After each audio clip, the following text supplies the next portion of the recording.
Rome was considered unbeatable.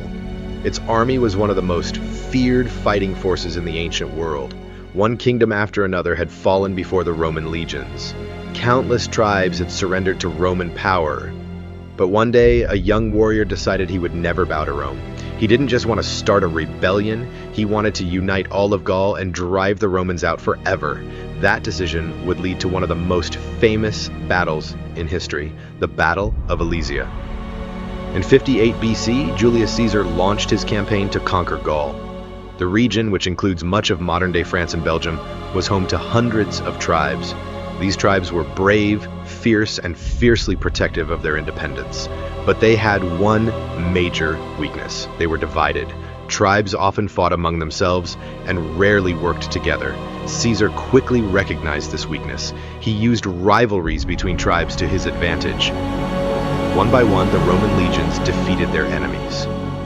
Year after year, Roman influence spread across Gaul.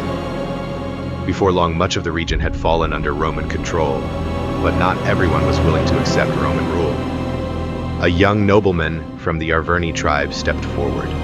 His name was Vercingetorix. He watched as Rome slowly took away the freedom of his people, and he realized something important.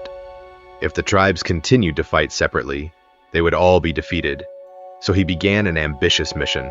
He traveled across Gaul, meeting tribal leaders and urging them to unite. Many refused at first. Some even mocked his idea. But Vercingetorix refused to give up. Slowly, more tribes joined his cause. For the first time in generations, much of Gaul began to unite under a single leader. Vercingetorix knew he could not defeat Rome in a traditional battle.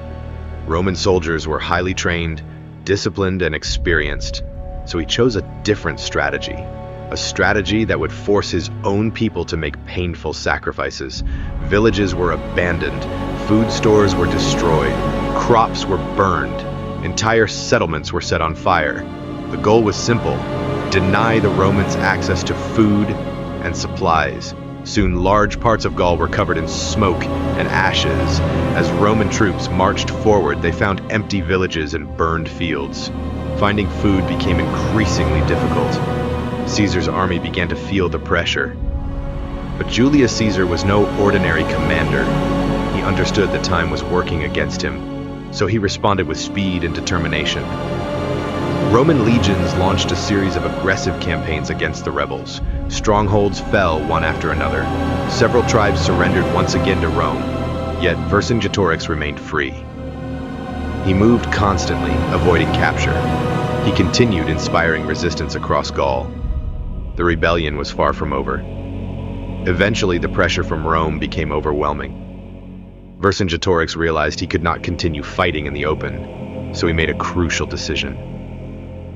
He withdrew with his army to the fortified city of Alesia. Alesia stood on top of a hill, surrounded by natural defenses. Steep terrain protected the city from attack. Access routes were limited. Its position made it one of the strongest fortresses in Gaul.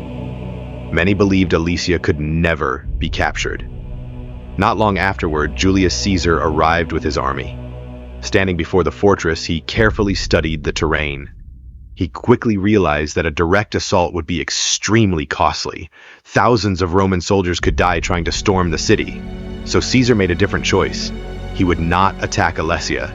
He would surround it. Roman engineers immediately got to work. Massive trenches were dug. Wooden watchtowers rose across the landscape. Defensive walls were constructed around the city. Day after day, the Roman army tightened its grip. Slowly, Alesia became completely isolated from the outside world. Food supplies inside the city began to run low. Vercingetorix waited for help. Caesar waited for surrender, and both men knew that time was running out. But then, everything changed. News reached Caesar that a massive Gallic relief army was marching toward Alesia. Their mission was simple: rescue Vercingetorix and destroy the Roman siege. Suddenly, Caesar faced a terrifying reality. An enemy army stood inside the city. Another was approaching from outside. Soon, the Romans would find themselves trapped between two powerful forces, and that is where the most dramatic chapter of the Battle of Alesia truly begins.